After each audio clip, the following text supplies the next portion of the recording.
Morning, y'all. We got a few more people coming in, but that's all right.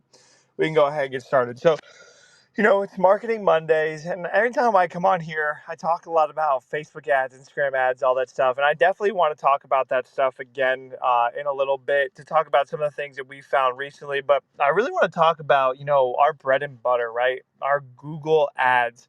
I really want to open up the conversation and really see if anybody's winning on Google ads, what they're doing, right? Because I've been talking to a lot of SEO agency owners. I've been talking to a lot of store owners. We all hear the same stuff. Google reviews, respond to the Google reviews, and that's all great. And I think what's important there is just being consistent. I think what happens for a lot of us for the marketing is like we know what to do. And I mean it goes for me as well. I think it goes for like a lot of people in every aspect of their life is like, we know what to do, right? When it comes to weight loss, it's like most people know what to do. We got to stop eating or stop drinking the frappuccinos. We got to get inside the gym 3 times a week and the weight will fall off. And I feel like that happens for a lot of us too, for our marketing, right? We know we got to be doing the Google reviews. We got to be responding. We got to be asking every single customer for Google reviews. We got to be posting on our Google business profile. And it's not that it's difficult to do these things. It's just something where it's like, oh man, I forgot to do it for that customer. Or like, you know what, this guy, I'm not going to ask this guy. I'll ask the next guy. And then we just keep putting it off. And like I've said before on Techy Talks, there was a guy who had 8 electronic repair stores. And he was in the Techy headquarters. And I said, of course, I had to ask him. I said, so what's your main focus? How do you focus on getting more clients? And he said, Nick, the only thing I really focus on is those Google reviews. He says, I try to get as many Google reviews as humanly possible. That's really all he focuses on. And then, kind of the rest just works itself out. I've been talking to a lot of SEO people. And one of the ladies I spoke with, she is the one I trust the most for all SEO related information. And she said, she was like, one of the things that's really important is the velocity in which you get reviews. If you're getting like a ton of reviews, right? You're going crazy with it. Every customer, you're being consistent with asking. And then all of a sudden you kind of are like, you know what? Or let's say, for instance, I know it happens a lot of the time at Techie, is we have a Google review competition. So we all go crazy with the Google reviews and then we stop for a little bit. And Google really doesn't like that. It doesn't like to see that the reviews are coming in 1, 2, 3 times a week. And then all of a sudden it's going down to 0 a week, 0 a month. And like, I had an Experiments owner who reached out to me and we're trying to get on a call together, but I decided, you know what, before we get on this call, I'm going to do like a little audit. And I went through all of his social media stuff and, he's doing all the right things, right? He's responding to the Google reviews, but the last time he got a review was over a month ago. Then I look at his Facebook ads and it's like, the Facebook ads are there, but what can we change on the creative, right? What can we change on the copy? And he's running a messenger campaign, which was great, but at the same time it wasn't and nowhere in the text did it say, hey, message us, right? So he sees and it's all about being everything is cohesive, right? Everything works together. Your title matches your creative. Your creative is getting them to send a message to you, right? Everything has to work together. It can't just be all over the place. And another thing too that I think is really big is testing, right? So when you're talking about Facebook ads, you really can't just, and I don't know if Bob is in here, but big shout out to Bob because Bob, we're working together to get some ads set up for him for Facebook. And when we're doing those ads, he sends me one video and I said, where's the rest? And he goes, what do you mean, where's the rest? And I said, at the end of the day, you never really know what works in your market, right? You could pull somebody who says, I'm the greatest Facebook ad marketer of all time. And what he's going to do is exactly what everyone else is going to do, but he's going to be more stringent with his testing. He's going to test more creatives. He's going to test more hooks. He's going to have 3 videos that the exact same opening, but the line that the person says is different. And it's not complicated. It's just like I was talking in the beginning. You just have to do the work. You got to show up every single day. We all know what to do, but we just have to get through it and get better at it every day. And I think a lot of what happens for a lot of business owners in marketing, and trust me, I know this to be true inside of Techy, inside of restaurant businesses that have called me and I've consulted with, is that they get frustrated once they do an ad, right?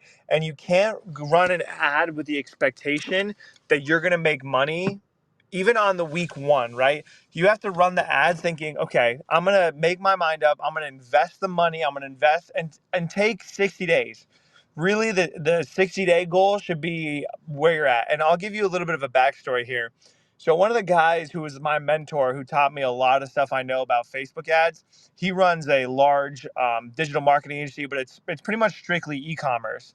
And his monthly retainer, just to run the ads, he doesn't ever make any ad creative. He just runs the ads. It's $3,000 a month, and it might be more than that now. And then he does some other stuff with RevShare, and he says to people, "We need 90 days." So they have to spend $9,000 with him before he can even really figure out what he needs to be doing with those ads. So keep that in mind. And of course, this is an e-commerce brand, so they've got a little bit, bigger spending budget. So we have to kind of hack it a little bit. But 3 months, $9,000. Now keep in mind, all he's doing is just making ad creative, putting it on Facebook, and letting it run. Right? There's not a lot of tweaks. There's not a lot of different stuff. He might say to the company, hey, I need this video, because he might know what's going on. But it's never, okay, we're going to run one ad, put some ad behind it, and then just let it go. It's always making little tweaks after every few weeks, but you keep going with it, keep going with it. And that's why, I've been talking to a lot more people these days, and my calendar is, I'm open. I'm here for you guys. If you ever have any questions about Facebook ads, about Instagram ads, about what we can be doing on SEO, I'm going to start making some content that you guys can all just publish to your Google business profile, so that way it can help you. Because another thing that Google wants to see is that you're constantly posting content there. And it's just something that's going to help you, right? You don't look at it as, oh, is this content going to bring in new clients? Actually, through SEO, yes, it will. But more importantly than that is, if somebody sees your profile, right, and they type in iPhone repair near me, right? Then they go to your Google business profile. If you've got a nice video of you or your technicians, it's like, okay, I met that person already. I know that person. These are all little things that can help build value in the customer's eyes, where, we all think about value. How do we build value in the electronic repair industry? One thing is to introduce yourself before they even make the call, right? Have people know who you are, the videos you trust. There's a bunch of different ways that you can build value. It's not just, I know one of the ways, like through fitness, is giving out free workouts, right? It's not just about that. It's about connecting with the people, offering them advice. And I think the other thing I wanted to talk about too is kind of all over the place, but so one hack that we've truly found recently is with messenger campaigns, is the fact that because we offer money for people's devices, what happens is that the more engagement, the more Facebook messages we get, and you can say like, hey, do you want to make some cash back on your devices, like this post, right? So all of a sudden you're getting a lot of engagement on your ad, and that way Facebook is looking at it and going, wow, this ad's really, really, really good. They're getting tons of engagement, tons of messages. Facebook wants to show more ads that get more engagement, so they'll give you a lower CPM, or cost per thousand views. So as a whole, as a company, as a network, we should be figuring out what ads can we run, what value can we deliver, right? And my main background is in fitness, so this just comes off the top of my head. But like, if I was a local gym right now, what I would do is I would run ads for hey, consult with a nutritionist, right? Or hey, do a fitness audit to see how we can get to your fitness goals. So essentially what happens is, you have a bunch of people messaging you. Those messages are super cheap. All of them are interested in the fitness, and then you just go ahead and work the leads behind the scenes. Now for us, we need to figure out what that is.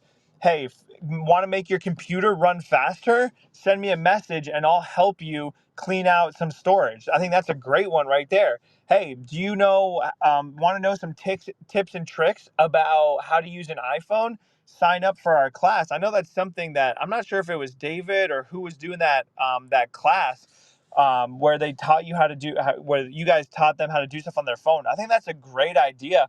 And to be honest with you, I think it might be something that you don't even have to bring them into your store, right?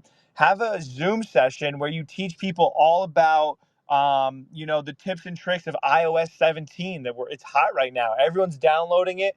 I know even for me, I'm super tech savvy, and I just updated my Apple Watch to iOS 10 or whatever it is. And to be honest with you, I'm having a hard time figuring everything out.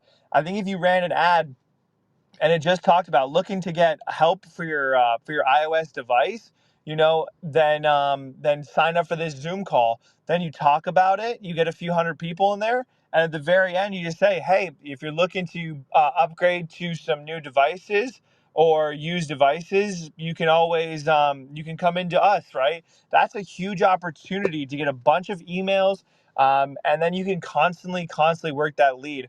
I know one guy that's huge in the online marketing space. His name is Russell Brunson. And one of the main things he talks about is he goes, whatever you do, get that person's contact information. Because right now, Facebook, they're all Facebook customers, right? Because they're on Facebook, they're on Instagram. As soon as I get their email, as soon as I get their phone number, then they become my customer. That's why all of his ads are, sign up for this free ebook, because you got to give the email for the ebook. I think that's a great opportunity for us to show our knowledge about these devices. Again, we've got lots and lots of content right now. iOS 17, or Apple Watch OS 10, Max, whatever. I think it's Sonoma. Correct me if I'm wrong on that. But all these things we can make content about. Like, think about it. People use a MacBook. I mean, I'm not updated. I'm an Apple fanboy, but there's also that opportunity for PCs, and that's like I'm talking. Don't just say, all right, we're going to do it once, and then if it doesn't work out super well, we give up, right? Set out for the next 90 days. Hey, let's try to do bi-weekly Zoom calls where we're going to go over all these things about, iOS. Tell the network. We'll get everybody in there on a Zoom. So that way, as soon as people come in, they see 10, 15 names. So they don't think, oh, I don't want to be here one-on-one. And then make a little presentation about some tips and tricks of how to use your watch. And then at the very end of it, just make the offer. Hey, if you have any devices you need fixed, bring them on in. If you have any new devices you want to buy that are renewed, we're the place for you. So I think those are some tips. I would love to hear from you guys. Is there anybody out there that's crushing it on SEO? And I didn't even talk about the workarounds to get around the ad blocks, which definitely exist. But is there anybody out there that wants to come up, talk about what they're doing for SEO to absolutely crush it? We all get better by knowledge and talking to each other.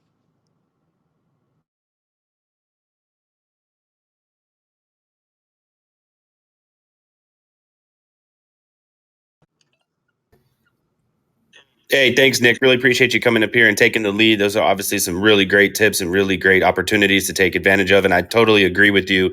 There's some big updates that came with these iOSs, right? Especially the watch and obviously iOS 17, which is fantastic. And that's an opportunity to get engaged because people are researching that stuff. They're trying to find out, all the new tips and tricks and things that you can do with the new software. And that's a fantastic opportunity to get a lot of eyes in the webinar that you had mentioned. To schedule that opportunity, I think was really cool. Like you said, you could get people's email addresses, which are valuable, right, to do email drip campaigns. So there's a lot of legs to there. I see David here is raising his hand. Invite to speak. Morning, David. How we doing, bud? Hey, gang, what's going on? So I appreciate everything Nick's saying, and we do virtually all of that. We do the A/B testing, we do the intros and the videos, we do the different content, and we do all the analysis of it. We do the engagement ones. We do the ones where they click through to a form or click through to send a message, or just say have somebody contact you and things like that. And I'm beginning to think we're getting diminishing returns on all things social media as an advertising platform. Now, one of the things we used to do in the old days with Experamax is we'd run some national campaigns, some national Google ad campaigns, buyback campaigns, and things like that. We don't do that anymore. Um, But that would help. Anytime we did a national buyback campaign, we always saw an uptick in people coming in to sell us devices. And you can target those to your markets. Now, I don't know if there's some dynamic between Techie and Experamax that can't be overcome or that can be exploited. That we can do that. But having corporate in on that was always a big benefit to the concept of buying into a franchise. But I think we need to, I mean, we all want to do social media because it's cheap and it gets to the most people and things like that. But I think it is extremely saturated right now and very fragmented. We do Facebook, we do TikTok, we do Instagram, we do Google, we do email campaigns. We do, everything we can do to get to the most people, but it's not working like it used to. And we do the Google reviews. We've got good numbers on Google reviews, good consistency on Google reviews, and all that. We're doing some A/B testing on some content right now to to see what type of thing works better in certain markets and certain So, targets and things like that. But I mean, I think we need to think outside the social media box and come up with a methodology of marketing that doesn't include social media that we haven't thought of yet. That's my So just gonna real quick. I don't know. I think I emailed Tristan, but I'm not sure I ever got a response because after the last techie marketing talks, I went through all of your social media stuff, and like the content is really good. But I think I have some ideas that will change your aspect. I think it just has to do with the creative. Like I said, I went through some of the stuff. I saw your Facebook content, and the content like looks good. It looks professional, but I mean, I didn't see I'm pretty sure I saw everything actually. And from like what content you guys are posting, when you have the logo in the bottom of the video like you guys have, and how the video looks super professional and it's slow, everyone's radar of, oh, that's an ad, goes off super quickly, super quickly. So that's one thing that I don't know if I could have swore I emailed Tristan to get on a Yeah, call. we've been talking about that, and actually, we're not using the agency anymore. We're doing more in-store videos and ads, and using customer testimonials, and being um, more grassroots like that. That's just one of the changes we're making, and hopefully, it has a positive impact. I'm working with Bob directly on some ads and content and then setting everything up. Let's get the same thing going with you guys, because I can promise you, if you're seeing one result from the ads you guys have, we can 10x that from some better content, some better creative, and a little bit of a different strategy. So I'm not sure if Tristan didn't see my email, but let's get on a thread together, and I will help you guys get all that stuff going. Because again, the most important thing is the creative. Period. Point blank. It doesn't matter who you are. It doesn't matter how big your company is. It just depends on that creative. And if you guys are doing, like, are you guys running ads to get people to your webinar? How's that working? Because I didn't see anything about that. We to our webinar. Or to, like, you remember you were talking about you guys do the trainings for, that was you a few months ago. Are you still doing that or no? We haven't done one in a while. It's something we do about 3 or 4 times a year. But I mean, we weren't even getting good response to that. And pre-COVID, we got a ton of response, and we stopped doing it. When people couldn't get together for COVID, and we picked it back up.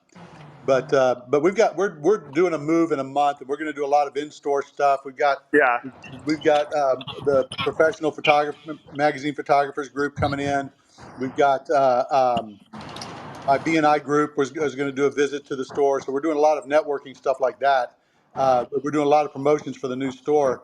But I still, and I'm fine with doing whatever you think. But I think we're tweaking something that isn't going to move the needle. In my 7 years of doing this, I can tell you we're pretty sophisticated at what we're doing. I'm not saying we're great at it. I'm not saying we're the best at it. I'm saying we've seen it all that we can do, and we're willing to try anything new. I think we need to think outside the social media box. I think social media is becoming the issue, and not the content so much. That's just my opinion on it. I mean, that's fair. I just think that, like, I talk to businesses all the time, and not only, I mean, people consult with me about, all this stuff. And if you have the right combination of your funnel your ads, your email, all that stuff. And granted, we are in a more difficult industry. That is 100% for sure. But at the end of the day, your social media is the opportunity to get in front of these people. I think Google SEO and all that stuff is always going to be more important. But I think that this is something that we could leverage. And if we do it the right way, then we can have huge results. But just speaking frankly, from every time I've done an audit on social media for any of our store partners or our store owners, it's always the same thing of the messaging is a little mixed up, the creative doesn't match, the creative is actually just being posted in the wrong spot. That's another one where, the placements are wrong. So instead of putting it in just your Instagram reels and your like the vertical video where people are spending their time right now, they put it in the feed and they put a vertical video in the feed. So there's a lot of little nuance to it where, you know, there's just ways to hack it. And at the end of the day, what social media is just showing the ad to the people in your area, and then it's our job to convert it. Is it possible that it's too expensive in your market to make it profitable? 100%. But I don't think with what's happening right now, with what you guys are doing, you can make that call, because the creative, I think there's some aspects, even though you guys are using an agency, I think there were some things that they fell short on, and maybe their customers, it works with what they do for other people, but for our industry, we got to work a little bit harder, in my Well, opinion. I accept I accept that, and I invite you to come do a deeper dive into what we're doing. Because if you're just looking at Yes, one a hundred aspect of it, percent. you're not getting the whole picture of No, a the hundred percent. the incredible amount of time and effort that goes No, into yeah, all of this and the science behind it. It's not a we're hundred just percent. not throwing stuff up against the wall. So Yeah, yeah. no, I maybe I didn't send that email to Tristan. I wrote it and it didn't go through, but I was trying to get into it with you guys so I could help as much as possible with everything that was going on. So I'll send that again as soon as I get in the office today, and we'll start working on it because, like I said, I did like a little easy campaign at the headquarters store, and we were getting leads in the beginning at like $5 per lead on the first ad I'd ever run. And the only reason we stopped it was because we're trying to integrate this new software, and as soon as it's up and running, we're going to get back to it. And that was my first ad that I ever ran on top of that store. So there's, again, you could be 100% right. There might be a lot of local people in your area that are crushing it on the marketing, so it's a little bit more saturated. There's a ton of different scenarios, but with what I've seen, and I could be wrong if I get a deeper look, I don't think we can make that call just yet. Okay, I look forward to it. Awesome. Awesome. Thank you, Nick. Anybody else want to come up and share anything today? If not, we can go ahead and get our week started, and we will see everybody here tomorrow, same time for tips. Appreciate it, everybody. Thank you for coming up and engaging. Nick, thanks for taking the lead, bud. Have a great day, everybody.